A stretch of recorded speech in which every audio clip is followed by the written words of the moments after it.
கண்ணெதிரே தோன்றினாள். ஆமாண்டா, செயின் கழுத்துல தானே கிடந்தது, எங்க போச்சு? நல்ல வேலை அந்த அப்புச்சி கிழவன் நம்மள எந்த கேள்வியும் கேட்கல. ஏதாச்சும் நம்மள கூப்பிட்டு கேட்டதுக்குள்ள கோயிலை விட்டு போயிடலாம். வா வா வா. டேய் மைதா, அதோ போராளுகளே, அவளுக்கு தான் என் செயினை திருடி இருப்பாளுங்க. போ போய் புடி.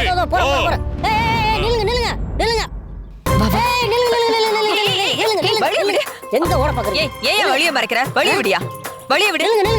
ஏய், மரியாதையா என்கிட்ட இருந்து திருடின செயினை கொடுத்துருங்க. என்னது? செயினா? நாங்க திருடணுமா? டேய் மைதா, இவளுங்க வாயால கேட்டா சொல்ல மாட்டாளுங்க. யாராச்சும் பொம்பளைங்களை விட்டு இவங்க 2 பேரும் சோதனை பண்ணவை. ஐயோ அப்புச்சி, நாங்க 2 பேர் பெரிய இடத்து பொம்பளைங்க. எங்களுக்கு திருட்டு புத்தி எல்லாம் கிடையாது. திருடுனவங்க யாருதான் திருடுனதை ஒத்துக்கிட்டாங்க. ஐயோ, மரியாதையா என் செயினை கொடுத்துருங்க, இல்ல உங்க மானம் மரியாதையெல்லாம் காத்துல பறந்துரும். நீங்க எங்கயோ பொறுப்பு இல்லாம தொலைச்சிட்டு எங்களை சந்தேகப்பட்டுட்டு இருக்கீங்க.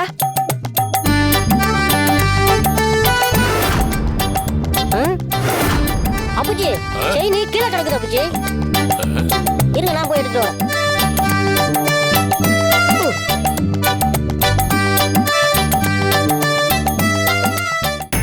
நாங்க புடிங்க.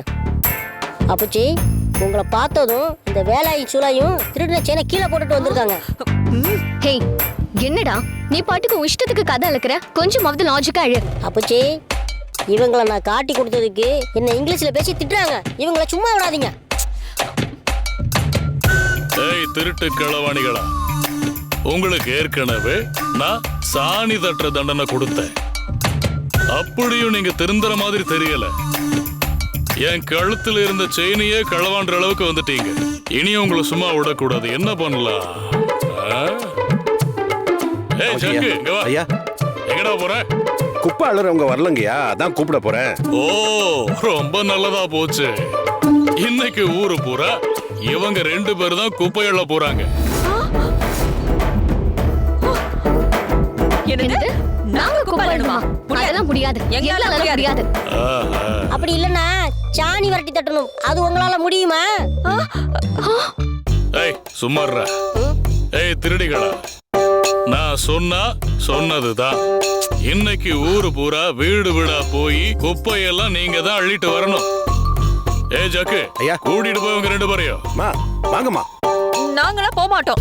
ஏய், குப்பை அள்ள மாட்டீங்களா?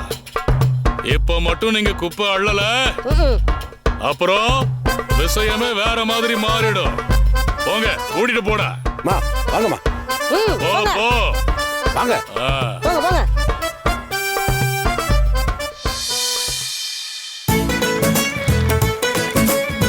சீக்கிரம் வாங்க. அட சீக்கிரம் வாங்கம்மான்றேன். இந்த பாருங்கம்மா, இந்த தெருவுல தான் நீங்க குப்பை எடுக்கணும். குப்பைன்னு சத்தம் கொடுக்கணும். அப்பதான் நீங்க குப்பை வாங்க வந்திருக்கீங்கன்ற விஷயம் எல்லாருக்கும் தெரியும். அப்பதான் கூடையில வந்து போடுவாங்க. என்னது? நாங்க குப்பைன்னு கத்தணுமா? ஆமா, நீங்க தான் கத்தணும். அப்பச்சி அப்படிதானே சொன்னாரு, கத்துமா. ஷோ, அந்த கிழவன் பேச்சுதான் இந்த ஊரே கேக்குதே. நம்மளால இப்ப எதுவுமே பண்ண முடியாது. சத்தம் போட்டு குப்பையை கேட்டுதான் ஆகணும். வா. மா, அங்க என்னமா குசு குசுன்னு பேசிக்கிட்டு கத்துங்கம்மா. இருங்க. குப்பை குப்பை குப்பை. எனக்கே காதுல விழல. நல்ல சத்தமா கத்துமா. நீ கத்தாதயா, கத்துறோம். குப்பைன்னு கத்துக்குமா. குப்பை அம்மா, குப்பை. நல்ல சத்தமா கத்துக்க. அட கத்துக்குமா. குப்பை குப்பை. அம்மா, குப்பை இருக்கா?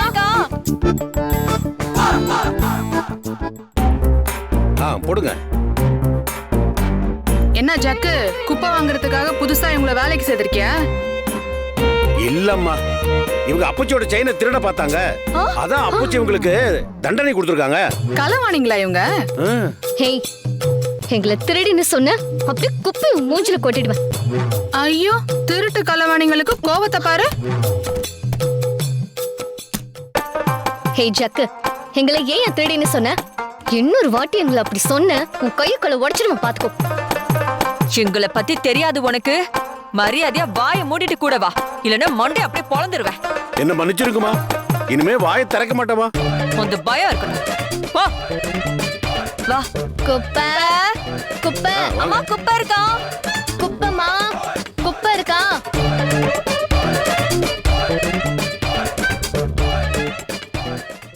அத்தை என்னால முடியல அத்தை. என்னாலையும் தான் முடியல. மா, என்னம்மா நின்னு பேசிட்டு இருக்கீங்க? வாங்க வேகமா. இன்னும் 4 தெருவு இருக்கு, போய் குப்பை எடுக்கணும். வரேன். வாங்க. அட வாங்கம்மா. அம்மா குப்பை இருக்கா? குப்பை இருக்கா? அம்மா குப்பை இருக்காமா? குப்பை இருக்கா?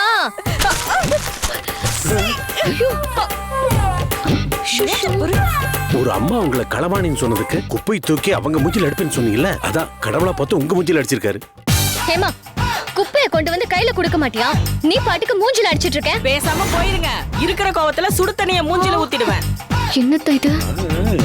பெரிய கோபக்காரியா இருப்பா போல. ஆமா ஆமா. நாள் ஊத்திடுவா. வா இருந்து போயிருங்க. வா. குப்பை குப்பை குப்பை அம்மா, குப்பை.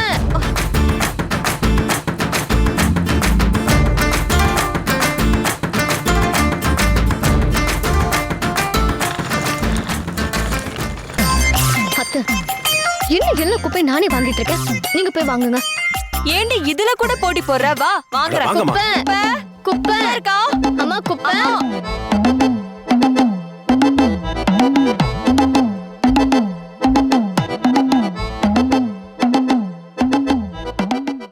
அம்மா அத்தை, நாத்தம் குடல புடுங்குது அத்தை. எனக்கு மட்டும் என்ன நல்லாவா இருக்கு? எல்லாம் நம்ம தலை எழுத்து. அம்மா நம்ம தேவையில்லாம இந்த ஊருக்கு வந்துட்டோம்னு நினைக்கிறேன். நம்ம யாரு, எப்படிப்பட்ட ஆளு, நம்மள இப்படிப்பட்ட ஊர்ல கொடுமைப்படுத்துறாளே, எல்லாம் அந்த சக்தியாலதான்.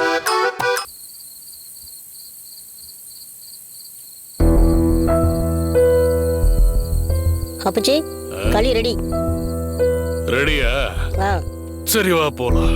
அப்பச்சி, என்னடா? அவர்தான் நீங்க சொன்ன மாதிரி புல் வெட்டுறாரு, மண்ணள்ளி போடுறாரு, மாடு கட்டுறாரு, சாணி போடுறாரு. இவ்வளவு ஏன், நாம ஒளிச்சு வச்சிருந்த சுருக்கு பைய கூட நேர்மையா கொண்டு வந்து கொடுத்துட்டாரு. அப்புறம் ஏன் அப்பச்சி களியெல்லாம் போட்டு அவரை கஷ்டப்படுத்துறீங்க? சக்திக்கு தெரிஞ்சா வருத்தப்படாதா? ஏற்கனவே வருத்தப்பட்டு தானே சக்தி இங்க வந்திருக்கா. ஆமா அப்பச்சி. அதுக்கு காரணமானவன் இவன்.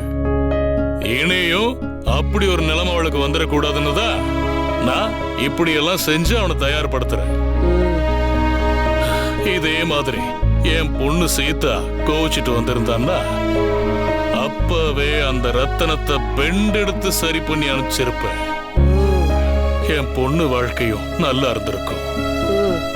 இப்போ என் பேத்தி வாழ்க்கையாவது நல்லா இருக்கணும்டா. அதுக்குதான் இதெல்லாம். இப்படி எல்லாம் பண்ணா திரும்ப அவங்களுக்குள்ள சண்டை வராதுன்னு நினைக்கிறீங்களா? சண்டை இல்லாத குடும்பம் எங்கடா இருக்கு ஊருக்குள்ள? இனிமே சண்டை வந்தா அப்புச்சியோட வீட்டுக்கு வந்துருவாங்கிற பயம் அவனுக்கு இருக்கும். ஓஹோ. அப்புச்சி வீட்டுக்கு வந்தா தான் புருஷனை கஷ்டப்படுத்துவாருங்கிற பயம் என் பேத்திக்கு இருக்கும். சண்டை போட்டாலும் 2 பேரும் உடனே சமாதானம் ஆயிடுவாங்க. ஓ, நீங்க அப்படி சொல்றீங்களா? ஆமா, ஏதோ பிறந்தோம் வளர்ந்தோம் கல்யாணம் பண்ணி புள்ளைய பத்தோம், அதை கட்டி கொடுத்தா கிழமை முடிஞ்சதுன்னு விட்டுற முடியாது. அவங்க வாழ்க்கை நல்லா இருக்கா, புருஷங்காரன் சரியா நடந்துக்கிறானான்னு கவனிச்சு அவங்க வாழ்க்கைய சரி பண்ணணும். அதுதான் ஒவ்வொரு பெரியவங்களோட கடமைடா. அதத்தான் நான் இப்ப பண்ணிட்டு இருக்கேன். சரிங்க அப்பச்சி.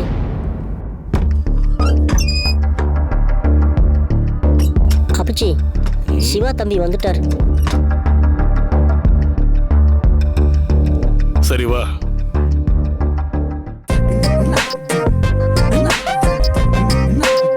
என்ன இப்பெல்லாம் சாணி அல்ற நாத்தமே அடிக்க மாட்டேங்குது. எல்லாத்துக்கும் மனசு பழகிடுச்சு. நெஞ்சமுண்டு நேர்மையுண்டு ஒரு ராஜா. என்ன பாட்டெல்லாம் பலமா இருக்கு? ஒண்ணு இல்ல அப்பச்சி, நீங்க கொடுத்த வேலையெல்லாம் நான் முடிச்சிட்டேன். அதான் அந்த சந்தோஷத்துல பாட்டு பாடிட்டு இருக்கேன். சரி சரி, இத வாங்கி சாப்பிட்டு சீக்கிரமா போய் படுத்து தூங்கு. காலையில சீக்கிரமா எந்திரிக்கணும். உனக்கு நிறைய வேலை பாக்கி இருக்கு. ஏய், அத குடுறா. இந்தாங்க தம்பி, சாப்பிடுங்க. என்னது வெடிகுண்டு மாதிரி இருக்கு? வெடிகுண்டு இல்லடா, களி உருண்டை. நீ செய்யற வேலைக்கு இத சாப்பிட்டாதான் தெம்பா இருக்கும். ஐயா அப்பச்சி, இது கம்மு மாதிரி இருக்கு. சாப்பிட்டா அப்படியே வயிறெல்லாம் ஒட்டிக்கும். இதெல்லாம் நமக்கு செட் ஆகாது. எனக்கு இட்லி தோசைன்னு டிஃபன் ஏதாவது கொடுக்க சொல்லுங்க. அப்பச்சி, அதான் நீங்க கொடுக்குற வேலையெல்லாம் கரெக்டா நான் செய்யறேன்ல, அதே மாதிரி எனக்கு சாப்பாடாவது பிடிச்ச மாதிரி போடலாம்ல. இந்த தட்டுல இருக்கிற உருண்டையை பார்த்தாலே எனக்கு பயமா இருக்கு. எனக்கு டிஃபன் கூட வேண்டாம், ஏதாவது சோறு குழம்பாவது போட்டு எடுத்துட்டு வர சொல்லுங்க. எனக்கு இது ஒண்ணு மட்டும் வேணாம் அப்பச்சி, ப்ளீஸ். சோறு குழம்பெல்லாம் உனக்கு கிடையாது. உனக்கு இந்த களிதான் சாப்பாடு. இது உனக்குன்னு செஞ்சது. பசிச்சா சாப்பிடு, இல்லன்னா தண்ணிய குடிச்சிட்டு படுத்துக்கோ. அது உன் விருப்பம்.